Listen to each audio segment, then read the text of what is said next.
Expectation এত high, না পেলে আমরা কষ্ট পাই। তাহলে বিষ্ণু বলেছেন, হয় স্ট্রেঞ্জার নয় ট্রাভেলার, এইভাবে থাকো। ওয়াইদা আমসাইতা ফালা তানতাযিরিস সাবাহ ওয়াইদা আসবাহতা ফালা তানতাযিরিল মাসা। আব্দুল্লাহ, যখন সকাল হবে সন্ধ্যার এক্সপেক্ট করো না, যখন সন্ধ্যা হবে সকালের এক্সপেক্ট করো না।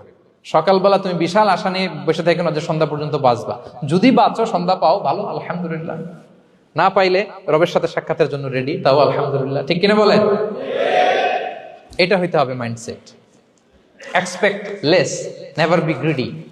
প্রত্যাশা কম রাখেন, আপনি হ্যাপি হবেন। কিন্তু আমাদের মধ্যে অনেক এক্সপেকটেশন, যেটা আমাদেরকে কষ্ট দেয়, অসুখী বানায়। আরো লাগবে, আরো লাগবে। অনেকের মধ্যে, সবার না, অনেকের মধ্যে এই প্রবণতা আছে না নাই? বিশ্বনবী বলেন, লাউ আন্না লিবনি আদম ওয়াদিয়ান মিন যাহাব আহাব্বা আইয়াকুনা লাহু ওয়াদিয়ান। প্রত্যেক বনি আদমকে যদি একটা করে স্বর্ণের পাহাড় বানায় দেওয়া হয় বা উপত্যকা বানায় দেওয়া হয়, সে চাবে আরো একটা স্বর্ণের পাহাড়ের মালিক কিভাবে হওয়া যায়। আচ্ছা বলেন তো, একটা স্বর্ণের পাহাড়, এটারে বেচা খাইতে খাইতে আমার 14 পুরুষও খাই শেষ করতে পারবে? তার একটা দিয়ে আমি কি করবো? কিন্তু বিষ্ণু অনেকের প্রবণতা আরেকটা চায়।